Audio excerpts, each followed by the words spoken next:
today. The 7 steps towards enlightenment, called the Bhumikas in ancient Vedic texts. So the first thing that must be very clear is that this is really quite a joke. 7 steps towards enlightenment is really quite a joke. I mean, most of my classes, or I would say all of my classes, are really not to be taken very seriously. But this one especially should not be taken too seriously. This is a big joke. I mean, if you know a little bit about what is enlightenment, then you understand this immediately. Because 7 steps, I mean, we all take millions of steps to reach there. And definitely we are taking, all our own steps. So we all have our own path. So it's a little bit crazy to talk about 7 steps. And in any case, the whole universe is a joke. Right? The whole universe is a theater. The whole universe is just a play. There's nothing, absolutely nothing serious about it. So then enlightenment as the ultimate answer, the, ultimate happiness that is entirely independent of what happens in this universe, obviously also is a joke. So it's like you are asking a question and you are getting an answer, and when you get this answer, you realize there is no question. So it's just for fun. It's part of the fun. The game of life has many levels, and one level or one part of it is to search for this undying happiness, this always present happiness which each of us has inside. So it's really like a little bit a joke, and it definitely should not disappoint you to hear this class, which it might. That's also why I'm talking about it really being a joke, because by understanding what indeed may be a little bit like the process happening in everyone to a certain degree, you also understand that this is quite a long path. So don't get disappointed about it. It's not the goal which matters. As I said, life is a joke. So it's not the goal which matters. It's just the playing which matters. It's the going there which matters. It's the 7 steps that matters. Not what comes afterwards. That really doesn't matter. I mean, enlightenment is the ultimate solution to a problem that doesn't exist. So it's, what do you want? It's like, when it comes, you probably say, oh, okay. Oh, that's it. All right, thank you. Move on. Nothing special in enlightenment in a way, nothing special in God, nothing special in the self. All these things we can talk about it and feel very serious and feel very close to the truth or something, but it's all words, it's all nonsense. And the truth which lies beyond, definitely lies beyond any kind of system of 7 steps or 9 steps or 9,000 steps which you can think about. So, but anyhow, fortunately, these 7 steps are not my own invention. Otherwise, I definitely would not talk about it. They are really quite old. They are found in the Varaha Upanishads. I don't know if that rings a bell, but Varaha is an incarnation of Vishnu.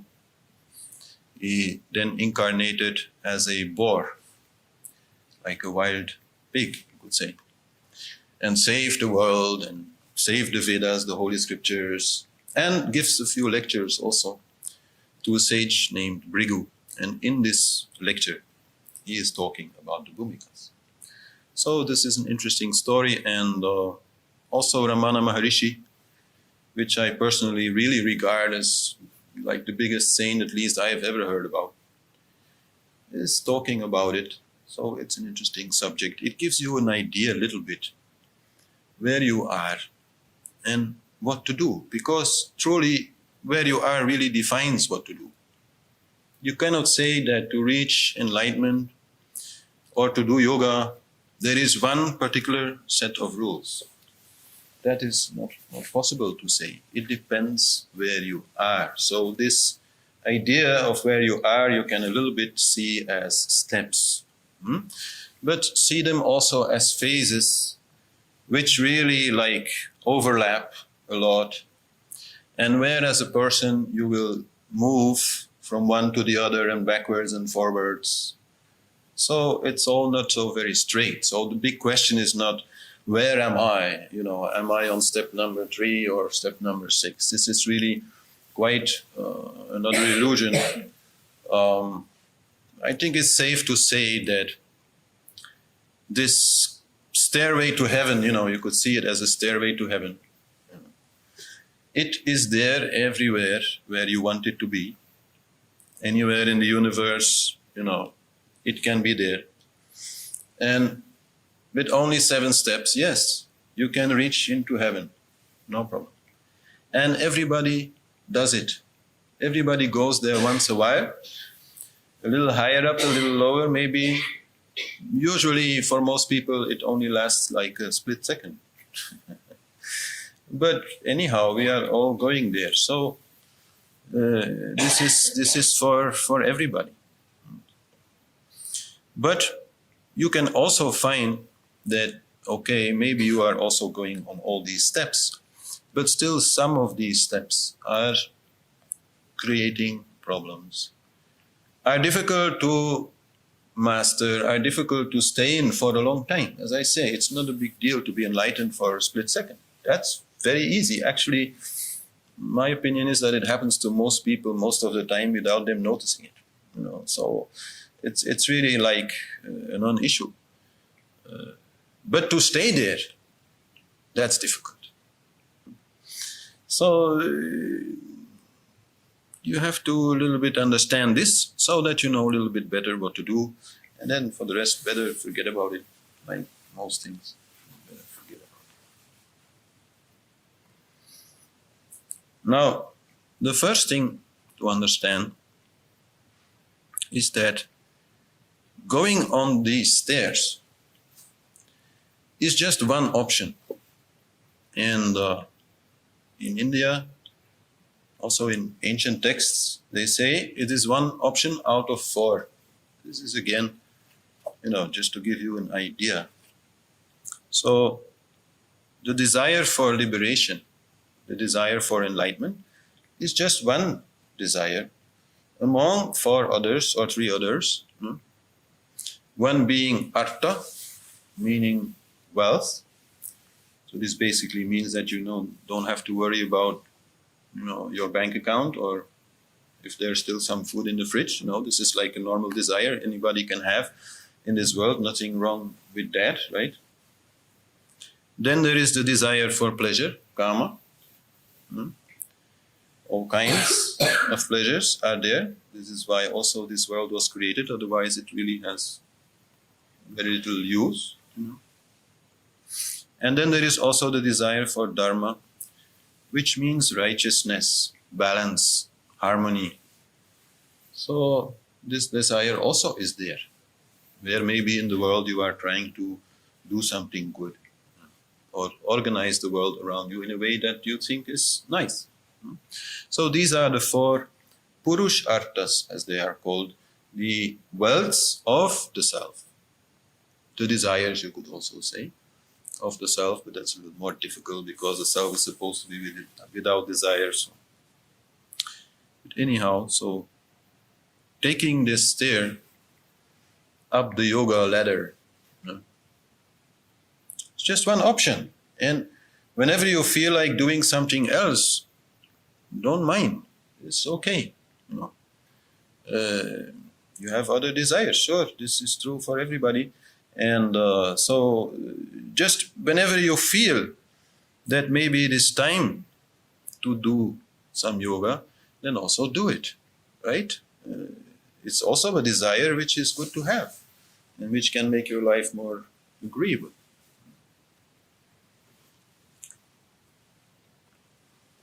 I mean, when we are running after pleasure, wealth, righteousness, now and then we run into a wall, right? And so when that happens, then you are starting to think, okay, what's the use of all this running? And maybe I can try to find whatever it is I'm looking for by not going anywhere. I can maybe find it in myself rather than in some place outside of me. So this is the path of yoga. This is very simple. And it doesn't mean you have to exclude everything else. It just means, okay, if this is in you, if this desire is there, you follow it. And this is actually also where this part starts. So step 1 is called good desire. Literally translated, it means good desire. So basically it means a spiritual desire, desire for enlightenment, a desire for liberation, a desire to grow, to become more balanced, etc. This is where it starts. And obviously this starts, as I said, from running against the wall. As long as you're not running against any walls, there's no such desire going to come. Only once you have little problems, then you start, coming to yoga classes and trying to find some answers, trying to find some solutions. So this is where it starts. And the main thing to understand here is that don't be confused. Okay, you are here, so it means yoga in your life has a place. It does not exclude anything else. It only means it has a place. Like maybe playing soccer has a place, or something else which you like doing has a place. So this is very important to be relaxed about that. It's something you discover that brings you something, so it has a place, and that's what the first step is all about. So it starts with this interest. But the main obstruction to move further than that are your addictions. And I'm not just talking about drug addictions or some of the other more like official addictions, but all kinds of things to which you are overly attached. I'm not saying you cannot be attached to something nice, sure. But if you are attached up to the point that you are really no longer the master of yourself, then this is going to stop you from moving further. This is quite literally going to stop you from thinking correctly. Because this addiction always will be there, guarding itself and stopping you from thinking correctly. So this is the first thing then to do. Addictions take your time, they take your energy, but most of all they take your intellect, or rather they produce negative intellect, in which you doubt the path of yoga. This is because of your addictions. As I explained it before, yoga is just one of 4 desires. It does not even have to be number 1. It is just one of 4. To see it like that, to live it like that, is only possible if you get rid of your own addictions, because if you still feel addicted, then you will feel that this yoga is a threat to your addictions. And so as long as you don't get rid of them, you will think negatively about your yoga. You will question your yoga. You will question anybody's yoga. And so you will think negatively about yourself. This is a little bit like a depressive attitude. If you remember the class I gave on depression, this is very much connected to that. Addiction and depression are very closely linked. So this is the main thing. You don't have to stop eating chocolate, but if you eat chocolate in a really unhealthy way, then this is one of the things you should stop. And in this way there are many things. There's watching TV, there's all kinds of things. There's all kinds of maybe also ideas that you are very addicted to. Also maybe opinions of others about you that you are very addicted to. All kinds of things to which you are attached in a little bit, I would say, sorry for the word, a little bit neurotic way, like a little bit like crazy. Addiction is something rather crazy. So this is the first thing to get rid of it, and it's very easy to get rid of it by using vrat. Vrat means fasting. If you eat too much chocolate, you don't have to stop eating chocolate for the rest of your life. You just have to stop eating chocolate for a while, until again you are free from it, and then you can again enjoy it. It also gets its proper place again. being, really nice, sweet, but not to be eaten in excess. So it is the same thing with TV. If you're used to watching 2-3 hours of TV a day, well, you have to kind of question that. Then maybe go without TV for a while and see if you can do it. And if you can do it, then okay. Then you are free from it, and then it will not stop you from thinking. Because otherwise, whatever I'm saying, whatever any yoga teacher is saying, is going to conflict with your addiction. And you're not going to believe me, or you're not going to believe whatever you are reading, quite simply because of that. So this is the first step, very easy to understand, very simple story. Get rid of your addictions and you can move forward. You can really move forward. And I'm not saying you cannot move on the second or third step without doing this. I explained. We all run up and down these stairs very easily, no problem. Only to stay there, to really go there, is a little bit more difficult. So if you really want to move to step 2, really have something going on there, you need to have this conviction, this self-confidence. A person who is addicted has no conviction, has no self-confidence. So you have to first have that. That's very important. Don't take anything that I'm saying seriously. Okay. So, and then comes step 2. Step 2 is called Vichara.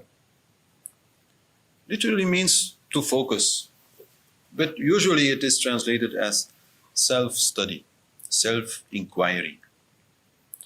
You have had this idea that maybe all this running is not such a good idea, or at least that you should stop trying, to run all the time and try sitting still for a while and try to find something in yourself for a while. And you have asked this question, but you still don't really have the answer, how to do it, and what it really means to do it, and what really can be found when you do it. So this is the second step. This is when you start reading lots of books, when you start going to classes like this one, where you start thinking about these things, looking into yourself, and trying to find out what's this story. It really does change your perception of the world a lot, to understand that maybe running after things is not the only thing that can be done. So then you have to a little bit start studying, and the annoying thing there, let's say, is that for a while you will need words. I mean, words are quite useless. Words are just ideas, concepts, and they are defined by using other ideas and concepts.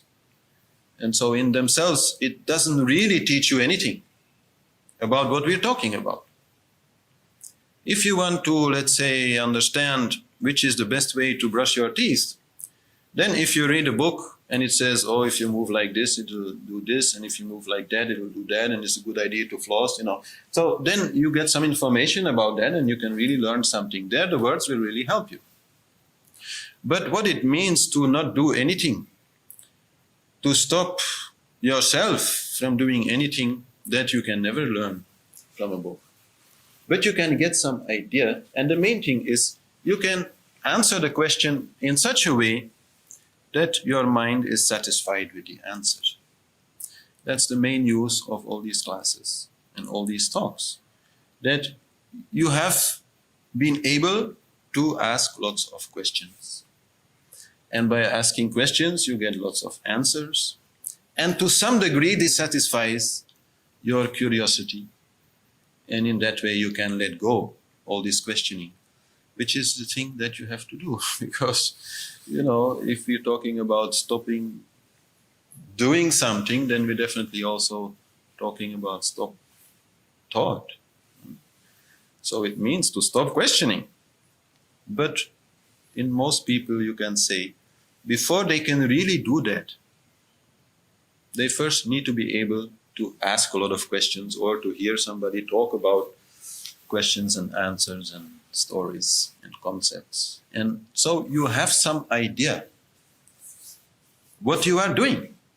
Also, when we talk, for example, about meditation, there's a lot to learn about the whole process of meditation. In effect, it's actually useless, but it gives you some pathway. It gives you some idea that you know what you are doing, and this way you are doing it. And not asking too many questions. Otherwise, if you never ask all these questions, you're going to start, trying to meditate and trying to stop thought, and then these questions are going to come. So for a while, you really need to go into these questions and trying not to do it in a too intellectual way, trying to understand whatever is being said in your own words and in your own experience. Otherwise, it's just words. At least by bringing it in your own experience, you can understand the meaning behind the words. You can feel the knowledge rather than just, knowing it intellectually, repeating it, parroting it. It will become a part of you. Like, let's say, for example, in the class on anger, I can say, well, anger always comes when some expectation is not fulfilled. So if you're questioning your own expectation, then the anger will more easily go. This is one of the things I say. Now, to understand this intellectually is very easy. To tell this to somebody else, also very easy. But to understand it, you have to do it. To understand it, the next time you get angry, you have to ask yourself, what is the expectation that I had? And then you will realize, oh yes, I was really expecting that. And then by realizing that, your anger will go and you will understand, yes, this link is really there. So learning is really a part of the process, and the process includes your own experience. So you start really observing yourself. That's why it is called self-study, self-inquiry. You really start watching yourself. You start watching your own mind. You start watching your own intellect. Mind and intellect are two words. Actually, if you look at what really is there, mind and intellect are so closely linked you can hardly separate them. But still, to separate them makes it possible for you to see them in yourself and have some understanding about what's going on and be able to say, oh, this is just mind, forget about it. Oh, intellect has a problem. No problem, that's just intellect. So this makes it possible for you to not ask all these questions when you really want to stop question. So in like Jnana Yoga or Advaita Vedanta teachers, they often like to say, oh, don't think and don't ask all these questions and forget about all the words and stop reading books and so on. And this is very true. If you already have been listening a lot, if you have already been reading a lot, at some point, yes, this will come. At some point, this will be the right thing to do. But in the beginning, you really need all these concepts. You need all these books. So this is just part of it, and that's where satsang also comes in. Satsang, when you are seeking out those who you think are, having something interesting to say. So this is the right thing to do at that time. As long as you have questions, you have to ask them. You can try not to have questions, but that's not something you can consciously stop. Vichara is all about asking so many questions, seeing the uselessness of all these answers, so that ultimately you stop. That is Vichara. So studying yourself is important, and the main obstacle here, and many people get stuck there, is the idea, I understand. There's nothing to understand. Not intellectually, there's nothing to understand. Truth cannot be found in words. Happiness cannot be found in words. Silence cannot be found in words. They're just noise. They're just sidetracking. To really feel the truth, to really feel the self, to really feel who you are is beyond words. But the words can a little bit guide you there. But the idea, I have understood, now I know, that's where you get stuck. Because once you do that, and you have, a set of concepts, and you say, okay, this is it, and now I understand, then you hang on to that. But then you cannot evolve, then you cannot see beyond. So Working with words and understanding is like juggling. Juggling words and juggling understanding and juggling all kinds of things. Don't take it seriously. It's just a game to satisfy your mind, your intellect, make you a little bit more confident. And that's really all.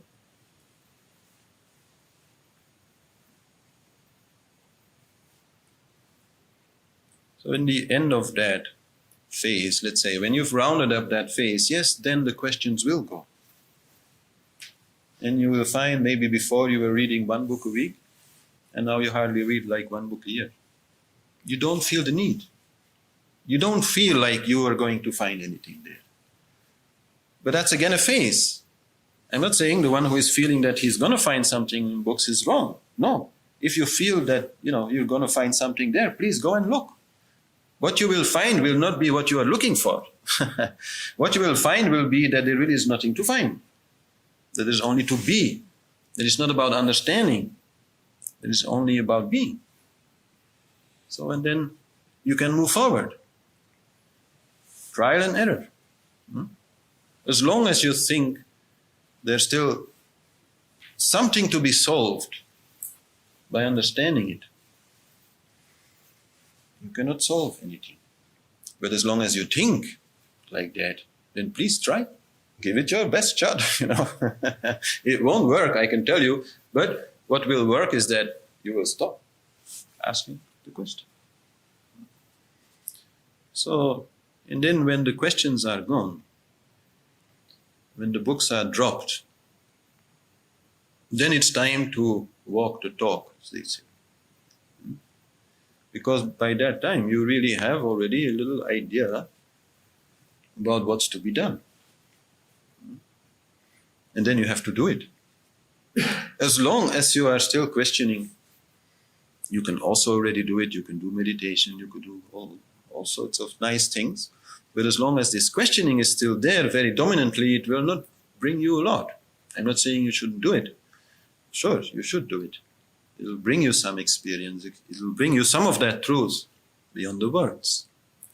But as long as there's still so much searching for words, then it's not really going to work. But when you feel, okay, now I know what is the problem, I have some idea about the solution, at least I know where I should start, then you should start. And then comes step 3.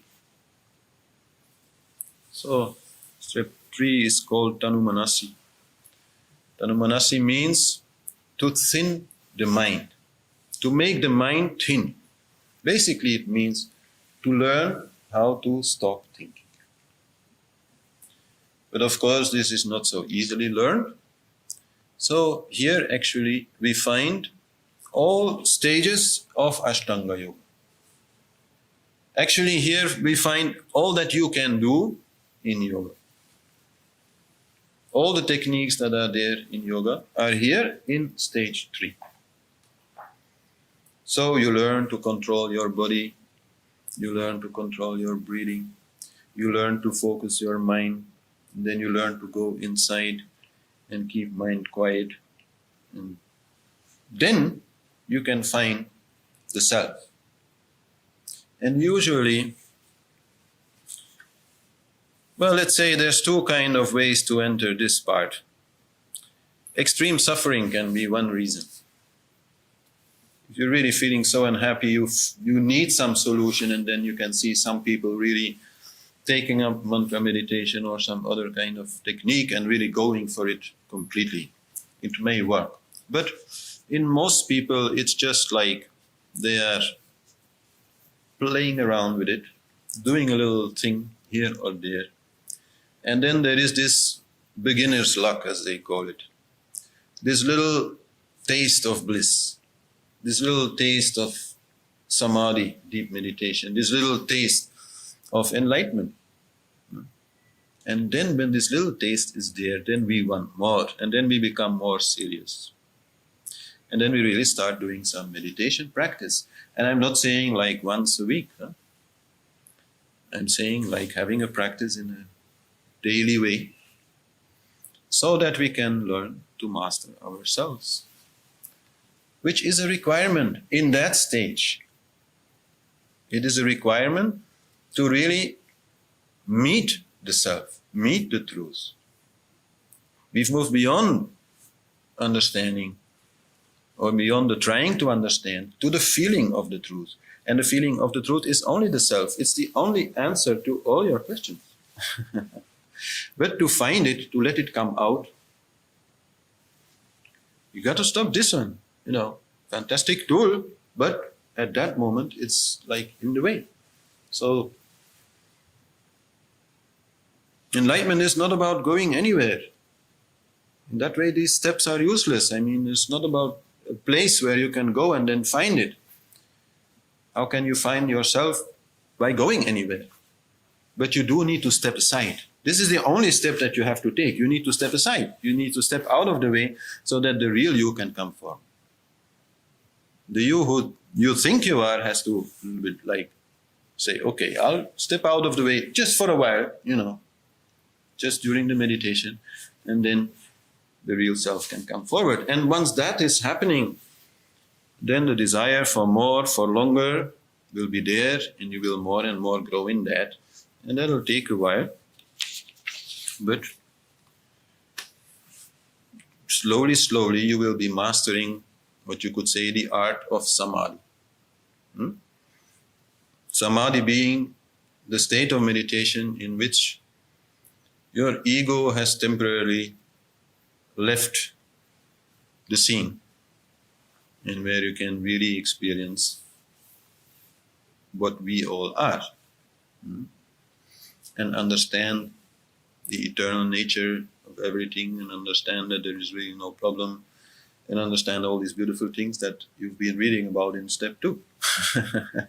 Then all that will become very clear, and you will not need any book to understand it. It will come directly from your own experience. So this is, I would say, a little bit like a juicy step.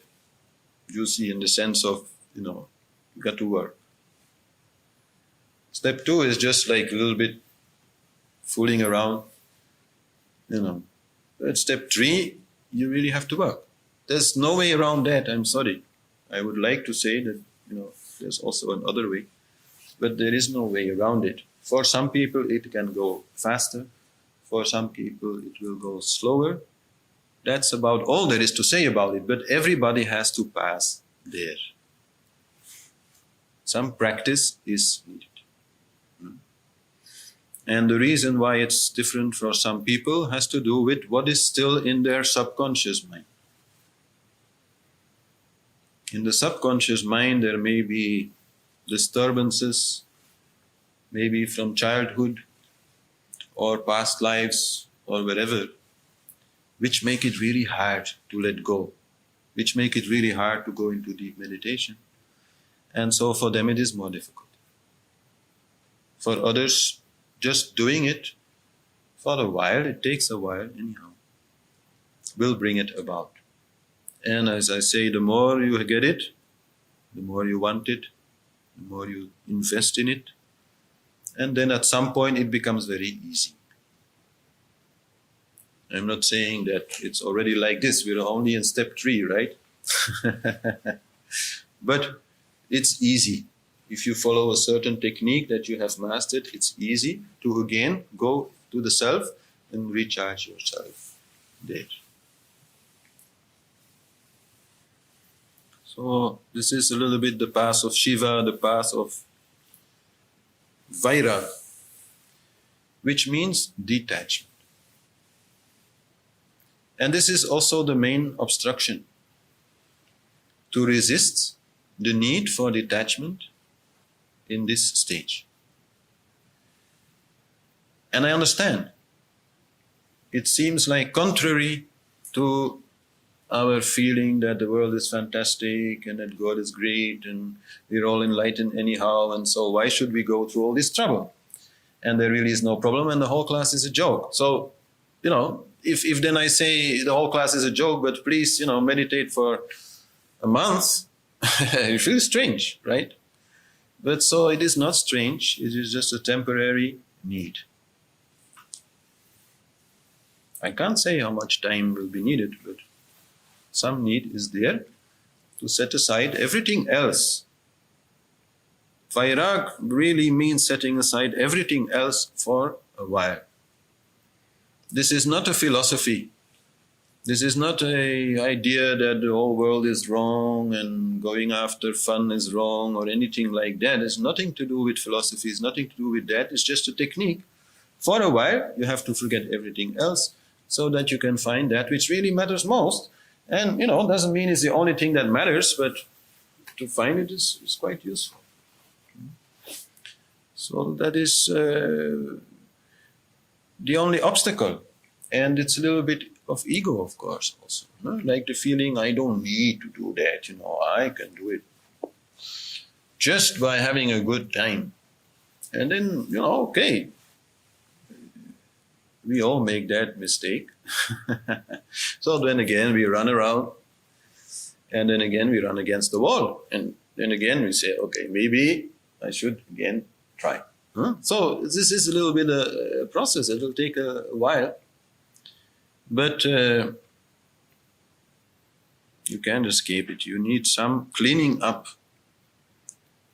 of your subconscious mind in samadhi. And you need some real experience of the truth before you can actually start living it. So, wherever on these 7 steps you feel a little bit lost, you feel a little bit confused, step 3 is the place to go back to. A little discipline, a little technique, a little bit of shutting out everything and trying as much as you can to go inside. This is your anchor. And as I say, it's an investment. After a while it becomes so much more easy. It's like asking very little of you to keep it alive. But that may be needed, that, you also keep it a little bit alive. But still, in the next step, called SATTVAPATTI, things change a little bit. SATTVAPATTI means that you are the ruler of lightness, sattva. By doing this work in step 3, you have gotten enough connection to the inside that you really rule your own feeling, that you really rule your own good feeling. It does not necessarily mean that you cannot feel not so good. This is still possible. But the moment you want to feel good, you can feel good. The moment you want to feel good, you can reach inside without needing any particular technique and bring this peace and happiness and bliss back to the center of whatever you are doing and move forward. You're still free to feel sad, you're still free to feel angry, whatever you want. Up to the end you are free. The whole idea is to get free. So also here you are still free. But you have truly become already free because you can direct how you feel. Now, of course, this is actually true for everybody. Everybody, if they want to feel good, they can feel good. Only they don't think it is like that. So then for most people it is not like that. In SATTVAPATTI you really have realized this. In SATTVAPATTI you really have gathered so much understanding that you understand, okay, happiness is just a matter of choice. This is SATTVAPATTI. And by this understanding, you have it. But as I explained before, this understanding will not come by reading books. And this understanding will only come by getting inside. Because that is where this happiness is. So, you will be able to be happy whenever you want. And this is really a nice stage. At that moment, enlightenment is no longer very much a concern. it can wait. You have time. This is what Ramana Maharishi himself translates as self-realization. Self-realization is not yet enlightenment. These are two different things. Self-realization means that you have had so much experience of the self, so much realized the truth of it, the power of it, that whenever you want, you can just take it and just live from there. So, still here some obstacles can be there, and the main obstacle here is whenever some unhappiness comes, because it still can come, that you try to find a solution outside of the self. This is the only error really that in this stage you can make. Some unhappiness comes and you think, oh, I'm going to solve it by doing this or changing that or going there or asking, or, no. In this stage, the only real answer, or the first answer at least, to any problem is by going in here and then moving forward from here. From this peace, from this understanding. So this is the basic exercise. The exercise in stage 3 is to control mind. In stage 4, the exercise is to stay happy.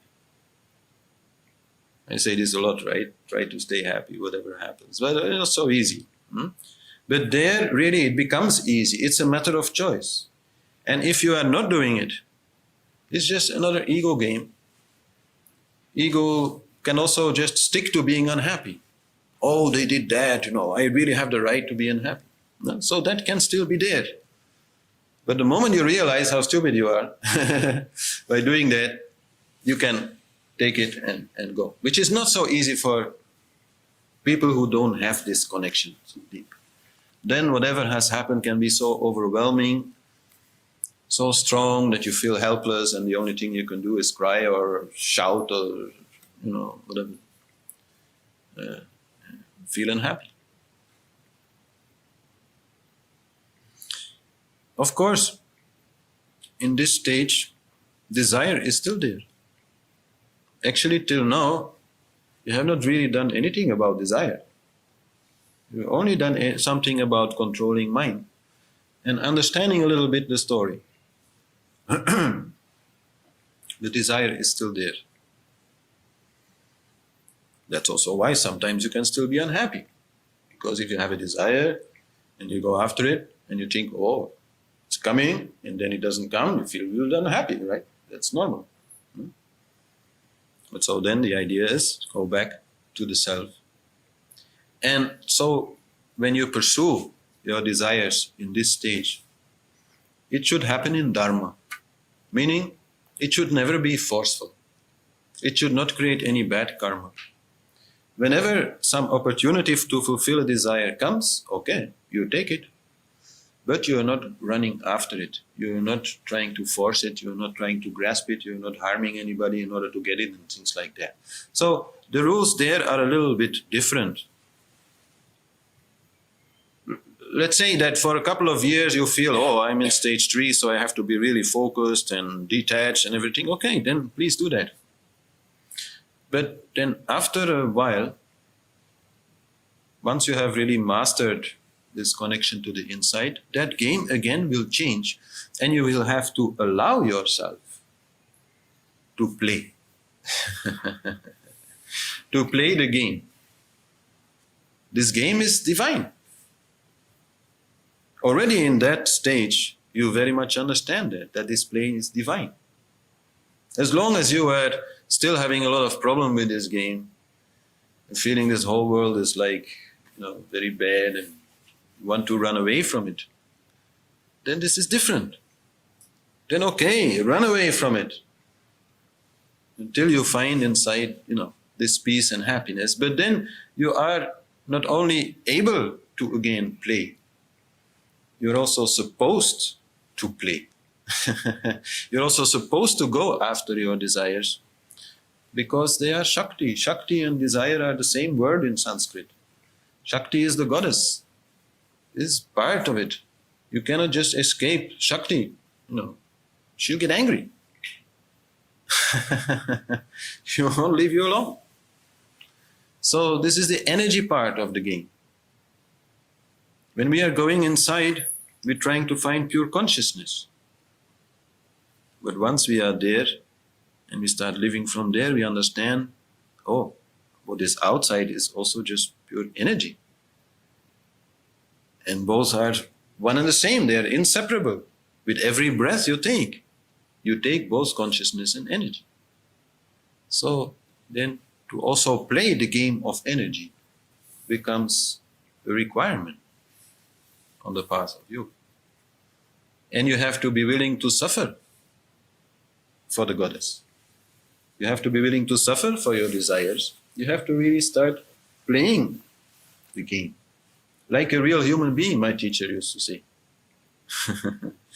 Because then you are really knowing and you're having this capacity to play the game and accept that sometimes you lose. To play the game without becoming an animal who is, like blaming others or hurting others or doing wrong things. Then you can really play the game, be like a normal person in a way, but at the same time, being quite different than most people, because your heart is open, and you still desire whatever you desire, but you don't need it because you have something else. You have this connection inside. So, this opposition between stage 4 and stage 3 is often very confusing to people. They would all love to be in stage 4. Obviously, we all would like ourselves to see, I'm in stage 4. Now I really can play the divine Leela. But as long as you cannot be happy whenever you want, you are not there, I'm sorry. As long as you are not happy whenever you want, you need a little more exercise, a little more seriousness, a little more, staying away from desires is, a good idea at that point. At least 1 hour a day, some exercise is needed.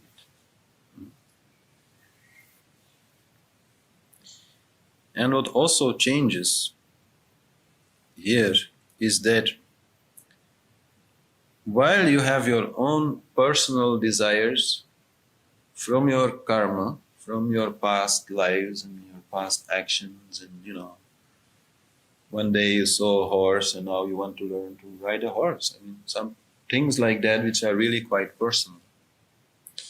But at that point, what comes also is your more universal part of the karma. We all have a role to play in this universe. And once you have reached this level, then the universe will also expect from you to play this role correctly. And in that way, we are all unique. I have said, some are apple trees and some are mango trees and some are cherry trees and some are something else. But the only thing you can do is to be the best possible apple tree or whatever tree you are, to give it your best shot. So in that way, there really are some destinies to be fulfilled also in this stage. And this stage can honestly take many lifetimes. You have a debt to the universe and you have to pay this debt. And so maybe this means you have to become a healer. Maybe this means you have to become a teacher. Maybe this means you have to become an artist. There's, great power in art. Just today, actually, I was looking on the internet and I saw a little video clip. And it was named Korea Got Talent. So, this kind of talent shows. So this was one of these shows in Korea. And there was this young boy coming. And he was like a homeless kid or something and had really a very bad life. But when he started to sing, it was magnificent, unbelievable that such power could come from this kid. So for that he is there. That is his contribution. In this way we all have our own contribution. Of course, in every life, if in every stage where you are. But if you are in this stage 4, then yes, some contribution has to be made. Some debt has to be paid to Vishnu, the preserver. Some of the energy that you have gathered must be given in return. And so that may take some time. And meanwhile, whenever the opportunity is there, also your personal desires can be fulfilled. So, but the need for discipline here becomes less. The need for strict discipline becomes less. I'm not saying it becomes absent. Some discipline always there to sustain whatever is there is good. But the relationship with mind changes. Like mind is like a dog. And every dog needs some training. So to train a dog, you put it on a leash. And then you walk the dog on the leash so that it learns to obey and it learns to stay close to you and do what you want and not go running off by itself. So the same is there with our mind. In stage 3, we have to teach mind, that we are the boss so that it doesn't run out of control. That we are not thinking all kinds of things that we don't really want to think, but somehow we can't stop ourselves thinking like that. That we really get this control. So for that we need to put mind on a leash. But in stage 4, then again this leash has to go. Maybe 5 minutes a day, it's still good. But the relationship has to change from something which is controlled to something which becomes your friend. Mind has to become your friend in this stage because mind is also the tool that you are using to fulfill your karmic destiny, to fulfill your law. So mind has to be your friend. Like a dog, when it is really properly raised, then the leash is probably used. But the dog is also given a lot of love. And after a while, through the exercise and through the love, the dog will stay close to you without the leash. There's many people actually with dogs who never get to that point. And the whole life the dog is on the leash. Only maybe in their own garden they can let it go. But the rest of the time, always it is on the leash. You don't want to live your life like that with your mind. To always have it on the leash, always under control. This is not the idea. Mind is also divine. So you have to make mind your friend. So that changes things. And you start working with mind in a different way. But mind is obeying, and if it is not obeying, it goes back on the leash, sure. Then you need a little step backwards, and you have to do that. And that is actually also something which then changes the opposition that you feel towards the need for exercise in stage 3 has gone in stage 4. In stage 4, you really have so much experience with this game that you understand that sometimes mind is just a little bit like getting out of control. It's the nature of mind. So you don't take it personal. Whatever is needed to put it back in control, whatever is needed to again calm it down, you will use it. And if you're used to using breath, you will use breath. If you're used to using the mantra, you will use the mantra. You will not think about it. You will not feel, oh, why do I now have to do this again? No, you will just do it. It's like, like you take a bath every day. It's like the same thing. So,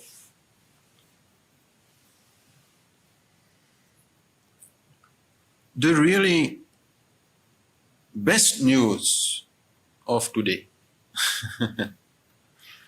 is that this stage is attainable for everybody in this life. About the other stages, I cannot say.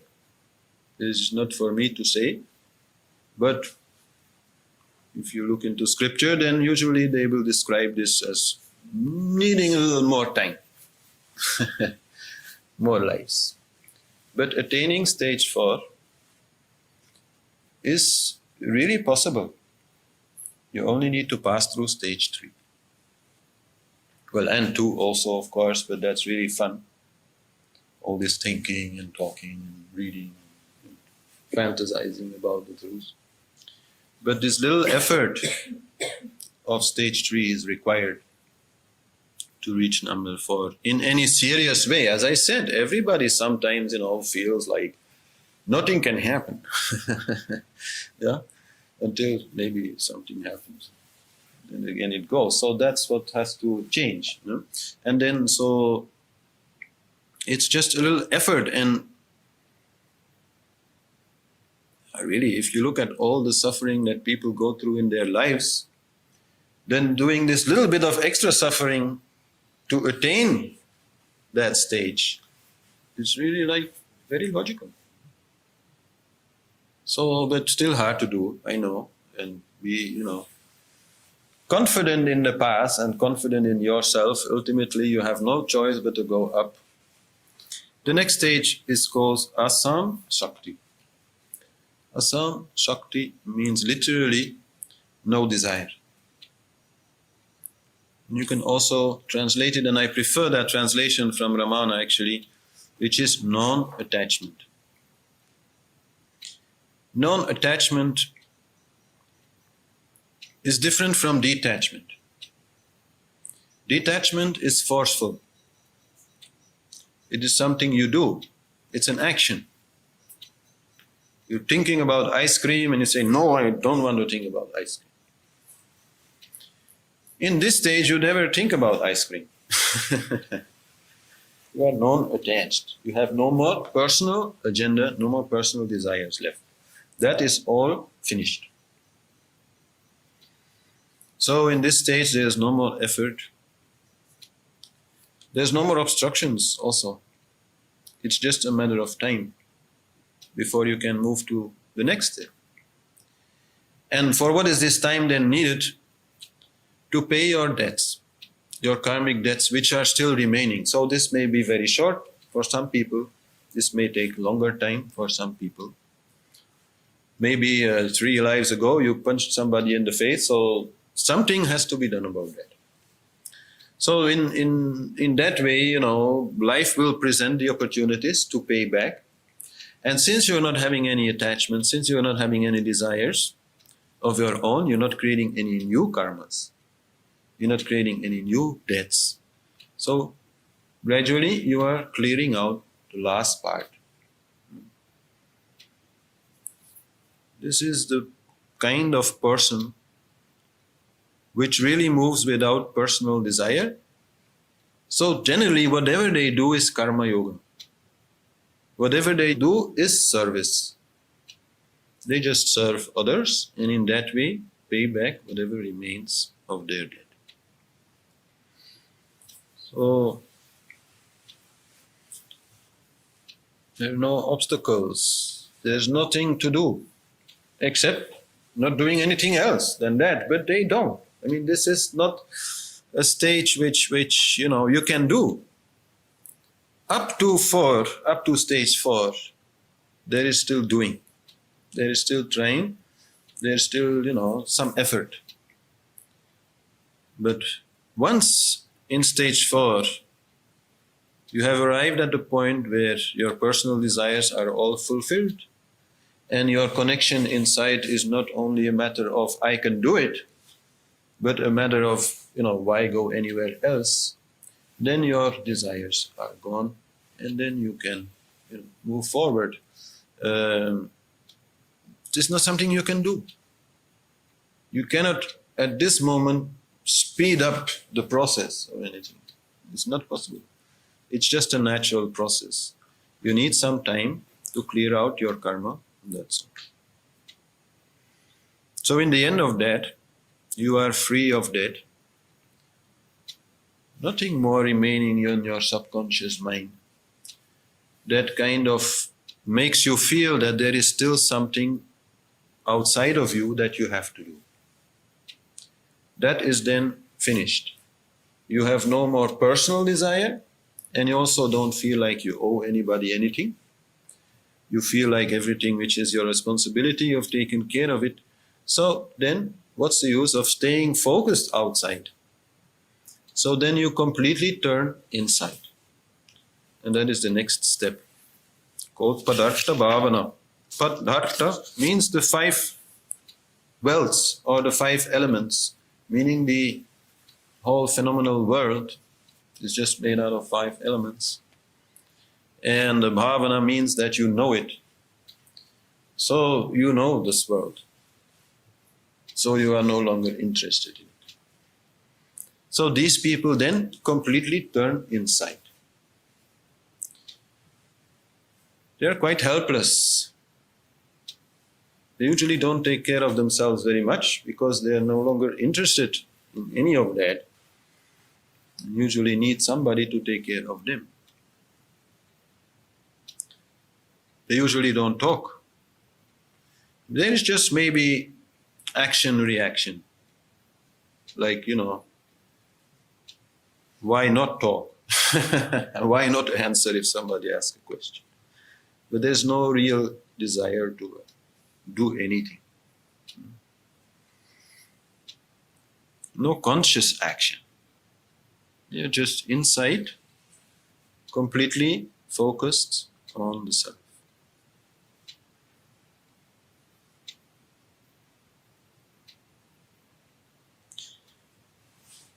If this stage is just there and not any of the other stages are still involved, then it can take a short while.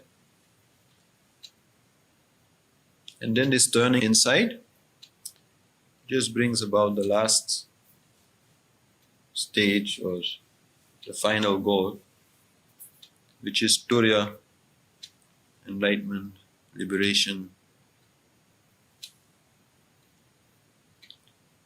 which is really difficult to talk about. Whenever anybody gets there, please come and tell us about it. It's surely a good story. But it's obviously also not so easy to talk about this. Anyhow, even stage 5, 6, difficult to really talk about it a lot. It's beyond our understanding to be without desire. It's beyond our understanding to be without any interest, to be completely turned inside. This is not our reality at the moment, so it is difficult to understand. So definitely it is difficult to understand what it means to be enlightened. And the concept of enlightenment itself, even that intellectually you cannot understand it. Because you have to ask then, to who does this happen? I mean, the self obviously does not get enlightened because it is already enlightened from the beginning.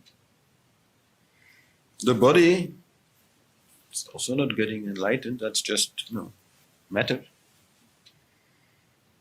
The mind will always be mind.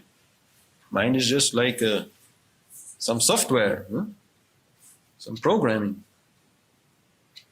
Intellect is just an encyclopedia, some storage of whatever has happened before, some memory. And then, the ego, maybe you can say, will get enlightened, but how can the ego get enlightened? The ego is just an idea, there's nobody real. So you cannot really say who gets enlightened anyhow. So enlightened is a difficult subject to even think about. And especially if somebody says, I am enlightened, it's difficult because who is he talking about? No? When he really is enlightened, then there's nobody there left to say, I am enlightened. The only one who could be there left to say, I am enlightened is the ego, but as long as the ego is there, then he is not enlightened. So it's a difficult subject, and maybe other people can say, oh, this man is enlightened. But obviously they also have no idea, since they are not. So it's a difficult subject. And the question we can ask is, okay, then what's next? Then what do you do? Well, a little difficult. You are free anyhow to do whatever you want. And it is said that at that point, when you leave your body, because it dies, or because you just choose to, then you have two options. You can either dissolve, really like stop existence as a separate soul and become part of the universal cosmic consciousness energy game, but without any individuality left. Or you can say, well, I've done all this work, come all this way, let's play. And then again, take birth in some form that, seems like a nice idea. And then whatever you want to do, you can do it. And then some may be becoming like, as the Buddhists call it, bodhisattva, meaning that they are really reincarnating to help others reach the same spot, like Buddha or maybe Dalai Lama. But some may just, have fun. And generally speaking, it is said that these people like to keep a low profile, which is understandable, because if they really go shouting, over the rooftops, hey, I'm enlightened, is only going to cause problems, because it's not something like they can give to other people. So then it's only causing problems. So it's a difficult thing. And then there is one more thing to understand, which is really important. That is, to all accounts, enlightenment is not necessarily permanent, because you are free. It would be quite crazy if you would become enlightened and then find that you are only free to be enlightened and no longer free to be a little stupid. So, generally said, no, you are free to again dive into life. You are free to again dive into illusion. You are free to again lose yourself, attach yourself to something, and maybe not become very stupid. But a little stupidity is needed to play this game. Like this is very beautifully shown in the life story of Ram, the incarnation of Vishnu, where, yes, lots of things are happening in his life, and sometimes he is like caught in it. Even though he is Vishnu, apart from Shiva, who is like his big brother or best friend, something, there's nothing much higher up there, according to Hindu philosophy, except maybe the, unnameable Supreme One. So then even Ram, when his wife gets abducted, for example, who is also a goddess, who is Lakshmi, and then he does not see her for a very long time, and he's wondering what is happening, and he's worrying about her, he loses it a little bit. You cannot play this game, honestly, if you don't believe it's somewhat true, relatively real. So, there is something to learn there. Enlightenment always is a choice, even up to the end and beyond the end. Even when you have it, it is still a matter of choice. And so it means that those people also choose again and again to stay there, like we can. As I said, we all have a little taste of enlightenment, now and then. A little taste of understanding, a little taste of bliss, a little taste of this is it, so just stick to it. And keep again and again going there as much as you can. That's the only wise thing to do. And know that it is in this doing, in this playing, that the truth lies, and not in any ultimate thing that you reach and then, game over. No, the game is here. This is the Leela of life. And as I said, the best news of today is Sattvapatti is for everybody something you can reach. It does not require so much. And then you really become master of your own heart. Then you really can be happy whenever you want. And happy whenever you want also. But at least happy whenever you feel like unhappiness is no longer very nice. And then, you are a little more free to really enjoy the game and really go after those things that are your desires. Because honestly, we all have many desires that we don't really even dare touch. We don't really even dare think about it because we are afraid that if we're going after it, we're going to be disappointed, we're going to be hit in the face, we're going to, have all kinds of problems. So we try to kind of stick to desires that we think we can manage, that are somehow acceptable, for us to go after.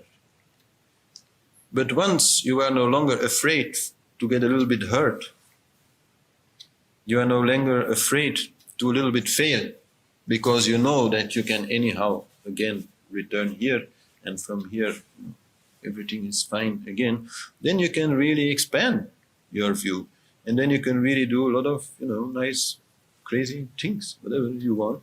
Any desire that you have, you can try to fulfill it, remembering your heart, not forcing it, as I explained, sticking to Dharma, sticking to truth, but still going for it. And try to do, really great things, which at that moment you really can do.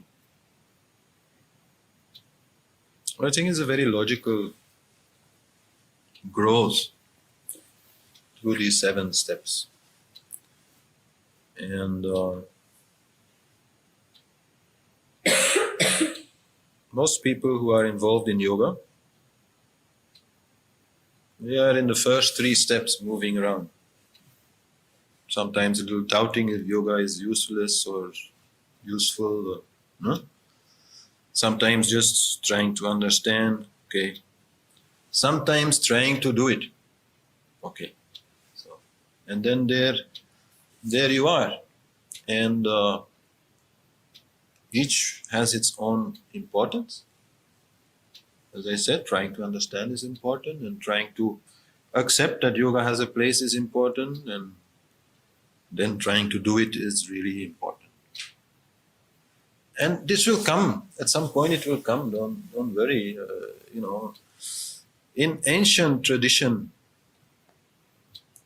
then the idea was that people should come to stage 4, at least to the beginning of stage 4, before age 25, before they would get married and really go into life.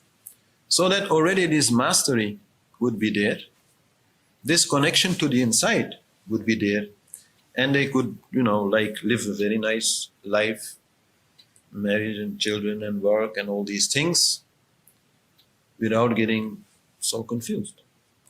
So this was the original idea. But of course we are not from this society, we have grown up a little different way. And if you are young, then you mostly want to play, so I think you should play. But once you feel like playing is no longer satisfying, then you know that, okay, something more can be done which will be more satisfying. And then this is stage 3. So whenever you feel up to it, then just do it. And it will bring the fruits, it will bring the results. I can promise you that it works for everybody. Maybe a little more difficult here, a little more easy there. Try some technique here, this, there. It's a process, it's work. Takes some time and effort. It works for everybody. Until, you have found your heart. Then it's easy. So, Sattvapatti is the thing to remember. And once you're there, enlightenment can wait.